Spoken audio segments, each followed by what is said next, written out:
Ipinagmalaki ng PDEA at NBI sa Kamarang Tagumpay ng kanilang maahensya laban sa iligal na droga sa loob ng unang 2 buwan ng Administrasyong Duterte. Sabi nito, humingi ng dagdag na budget ang dalawang ahensya upang mapaigting pa ang kanilang mga hakbang kontra iligal na droga. Iniling din nila sa mga kongresista na amendahan ng ilang batas upang matugis ang mga individual na sangkot sa iligal na gawain. May report si Jervis Manahan. Unti-unti na raw nabubuwag ang malawak na industriya ng ipinagbabawal na gamot sa bansa mula nang maupo sa pwesto si Pangulong Duterte. Sa drug briefing na isinagawa ng Philippine Drug Enforcement Agency o PDEA at ng NBI sa Batasang Pambansa, sinabi nila na mula noong July 1, nasa 673,000 na drug pushers at users na ang sumuko.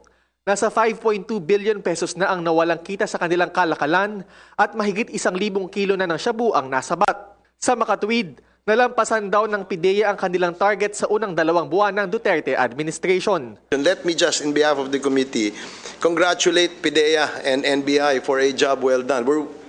The initial steps in this war is probably manifesting a lot of victories. No? Marami na tayong surrenderies, marami na ring namamatay with or without extrajudicial killings, but we're not in the body counting, no. Yung sa atin lang is that it seems that this war that we're waging is already in the first initial stages of victory.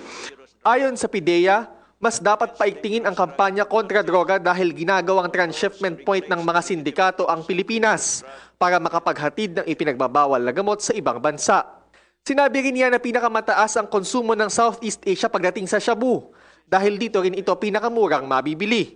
Sinamantala na rin ito ng PDEA para humingi ng tulong sa mga mambabatas para humingi pa ng dagdag na budget para sa susunod na taon. Kailangan pa raw kasi nilang palakasin ang kanilang firearm capability lalo na't PDEA ang nagsisilbing enforcement agency ng anti-drug campaign ng administrasyon. Humihiling din sila ng tulong sa mga mambabatas para paamyendahan ang ilang batas gaya ng anti-wiretapping law. Nais daw kasi nilang mabigyan ng otoridad na ma-inspeksyon ang linya ng komunikasyon ng kanilang mga drug target. Bukod dito, pinaamyendahan din nila ang batas kaugnay ng bank secrecy at asset forfeiture ng mga pinaghihinalaang sangkot sa iligal na droga. Bukas naman ang mga miyembro ng Dangerous Drugs Committee sa mababang kapulungan para sa mga suhestyong ito. Jervis Manahan, PTV News. Ako po si Cathy San Gabriel. Subscribe na sa PTV YouTube channel. I-click lang po ang subscribe button.